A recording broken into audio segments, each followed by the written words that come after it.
महाराष्ट्र जीवन प्राधिकरणाच्या माध्यमातून भंडारा जिल्ह्याच्या तुमसर तालुक्यातील परसवाडा येथे पाण्याची टाकी उभारण्यात आली आणि प्रत्येक घरापर्यंत नळाची योजना जलजीवन मिशन अंतर्गत पोहोचवण्यात आली। मात्र 22 वर्ष लोटूनही अजूनही त्या नळांना पाणी न मिळत असल्याने नागरिक हैराण झालेले आहेत आणि त्यांच्या नागरिकांच्या मागण्यांकरिता खरं पाहायला गेलं तर उपसरपंच जे आहेत पवन खवास यांनी कालच भीक मागू आंदोलन केल्याचं चित्र पाहायला मिळालं। भंडारा जिल्ह्याच्या तुमसर तालुक्यातील तहसील कार्यालय असो, पंचायत समिती असो किंवा ग्रामस्थांकडे त्यांनी भीक मागितली आणि शेवटी तो पैसा गोळा करून तो त्या प्रशासनाच्या अधिकाऱ्यांच्या टेबलावर ठेवलेला आहे। आणि आपल्यासोबत बोलण्याकरिता पवन खवास उपसरपंच आहेत, आपण नेमून जाणून घेऊ। भाऊ, काय सांगाल, तुम्ही या गावचे उपसरपंच आहात, तुमच्यावर भीक मागायची वेळ कशी काय आली, काय नेमकं अशी परिस्थिती ओढवली? मागील 20-25 वर्षापासून माझ्या गावी पाण्याची टंकी उभारलेली आहे, पण ती टंकी नसून फक्त एक शोपीससारखी उभी आहे आणि प्रशासनाने त्याच्यावर 3.5 कोटीच्या वरून पैसा खर्च केलेला आहे, पण तो पैसा व्यर्थ जात आहे।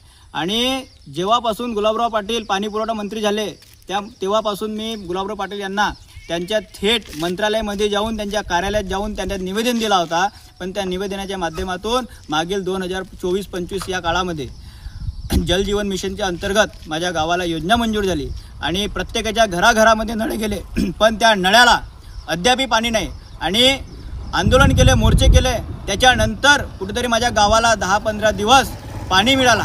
पण मध्यंतरी आता भर पावसाळ्यामध्ये माझी लाडकी बहीण तहानलेली आहे आणि त्या तहानलेल्या बहिणीला शासनाने प्रशासनाने पाणी देत नाही आहेत का की या सरकारकडे पैसे नाही आहेत। मला त्या डिपार्टमेंटच्या काही कर्मचाऱ्यांचे फोन आले की जे पाणी पुरवठा करत होते त्यांच्याकडे रेकॉर्डिंगसुद्धा आहे माझ्याकडे, की त्यांनी मला सांगितलं आहे की भाऊ आमच्या डिपार्टमेंटला पैसे नाही आहेत आणि पैसे नसल्यामुळे आम्ही योजना बंद करत आहोत। म्हणून मला काल ही टोकाची भूमिका घ्यावी लागली।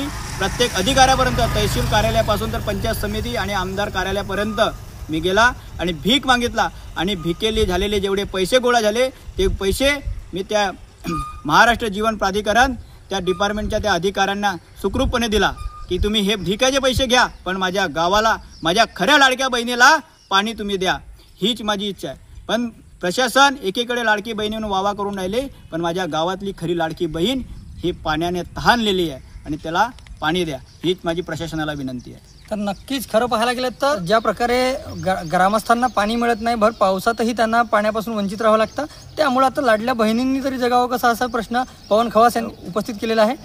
रुपेश सपाटे, T9 मराठी, भंडारा।